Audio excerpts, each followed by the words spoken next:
there, beautiful people. I am going to start off tonight. We got our L words, but I'm kind of having my pissy pants on, and it's obnoxious, and I shouldn't, and the world does not revolve around me. And I'm going to talk through this and remind myself that the world does not revolve around me. And that I should not develop an attitude problem because I don't know what's going on with someone else. So my coach had instructed me to do something on Friday, and I did it Saturday morning. And I asked, did he see it? What's his feedback? And even though we had correspondence, he basically, he told me he was tied up with stuff and he hadn't even been, looking in the place. And now here it is Monday, and I'm going to be going on a class with him in 40 minutes, and he still hasn't acknowledged it. And I could live with that, except for it's about a 2-minute thing, and it's pissing me off that he can't find 2 minutes for me. And what my addict brain wants to do is like skip class and say, well, F you don't want to pay attention to me because I'm a self-centered little shithead. I'll teach you by hurting myself and not going to class.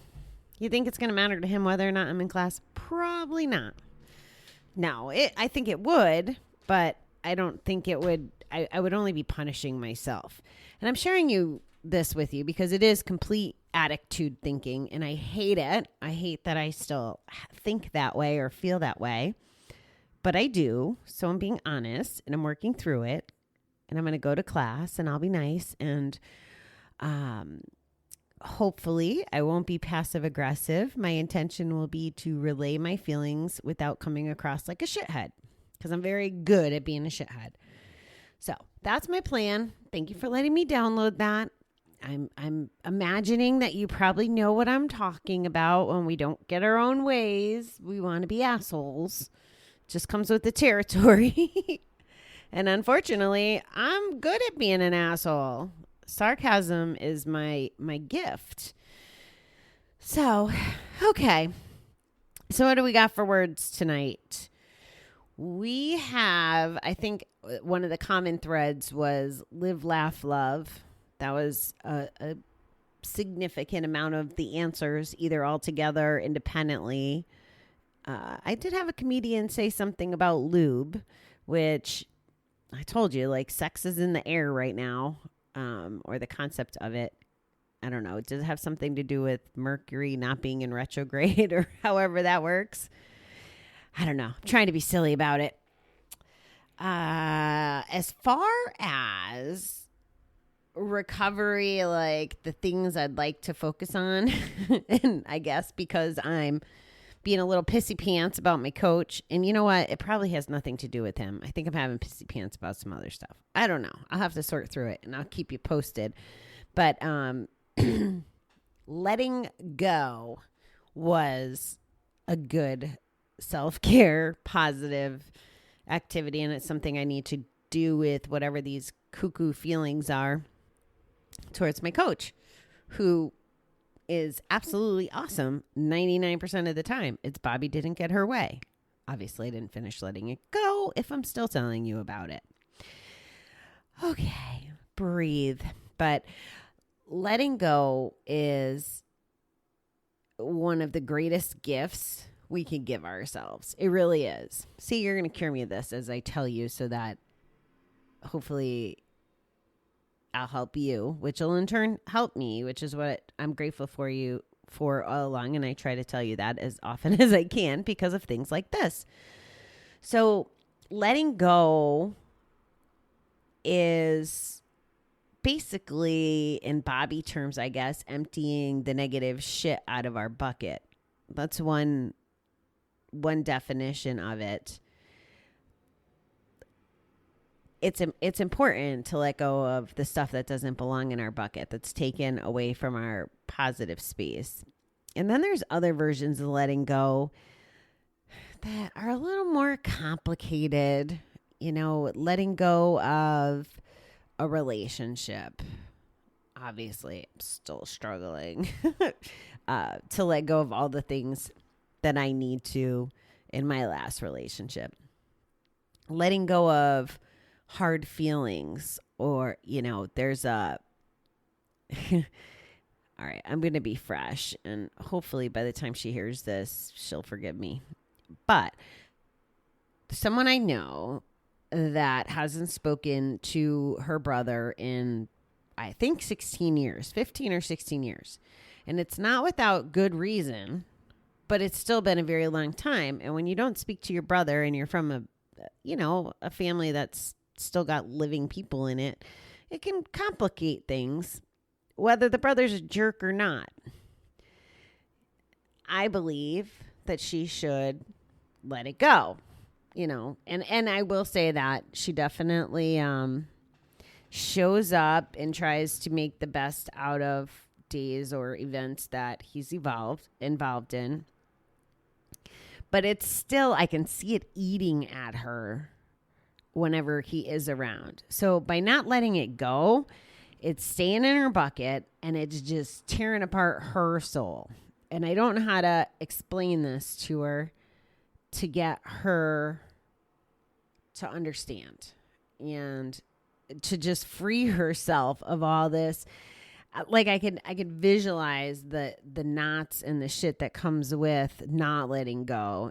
And this person, I could just see clear as day doing this, how her body language is, how it's just in her face. She doesn't hide emotion very well.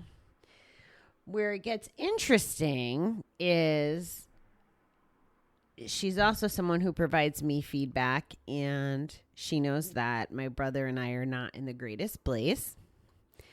So one can argue, well, I could tell her, mind your business. If I don't want to talk to him for 16 years, it's okay, because you're not talking to your brother for 16 years.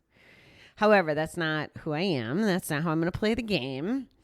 It's not how I'm going to live my life. Actually, I haven't told you this, but I continue to have my brother on the brain, and we were cordial at the party, although it's not over in my mind. I mean, it is from a sense of I already forgave him, even though he didn't apologize, and I love him. And I actually sent him a note just to tell him I love him the other day.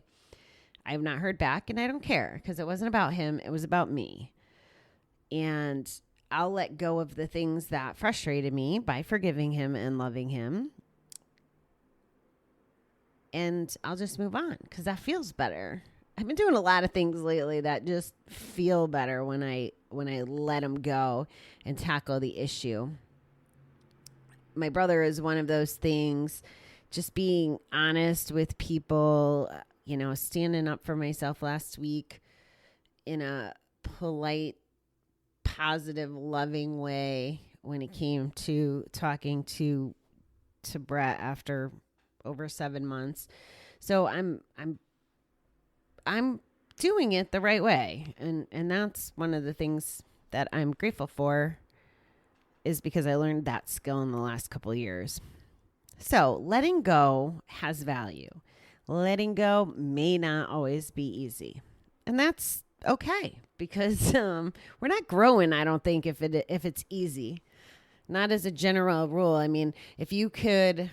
What just popped into my head was I was always one of the first ones done in class, with the quizzes, you bring them up to the front of the room. I was almost like always first, and I still was an AB student. It wasn't like I rushed just to get through it. I was always a good student, but chances were I wasn't really learning or being challenged if I could be the fastest and still produce a good grade. It wasn't challenging enough. So sometimes letting go is challenging, and the result is better. Now, fast forward to me working on my MBA prior to when I dropped out in the fall. That was hard. Ironically, the universe gave me what I needed. There was things in there that were covered that I've been using the last couple months. Not as much as, 30 grand. I'm still in the hole for college, but there was some value to the flow of that education. And I'm very grateful I dropped out. I was under the illusion that I needed my master's degree to get where I need to be in life. Really, all I needed to do was surrender. It's kind of ironic. I did learn a lot through my business college experience. Don't get me wrong. I think that that's why I'm in such a good place right now as far as 321 No Kiddin goes, because I'm smart about such things because I learned them. The last word for the night, the last positive word for self-care, and this is one of the best things to do ever, and that is laugh. I know I said it in the beginning, live, laugh, love, but to have laughter and that silly, uncontrollable, fun laugh, it's scientifically amazing. Not that I can explain it. Releases some chemicals, does some cool shit, but it just does feel good to laugh, especially the silly kind of laugh. We were doing it, I think, it was in group Saturday. Not gambling group, in the group that I'm hanging out with on Saturday nights now. The ladies we were talking about our childhoods, and one of the ladies shared with us that one of her coping mechanisms as a child was to just laugh, and she would get herself laughing in these, like hysterics. And because she was laughing and we were laughing talking about it, there was 15 women on the screen all laughing. And there's just something wonderful about that. And we can probably laugh without being 1,000,000% healed, but laughing, having the clear mind and the empty bucket to be able to laugh and really enjoy the laugh is just a beautiful gift. And that is why that showed up on our list today. All right, beautiful people. That's what I got for you. I got to go get ready for class. I love you. I appreciate you listening. And I will talk to you.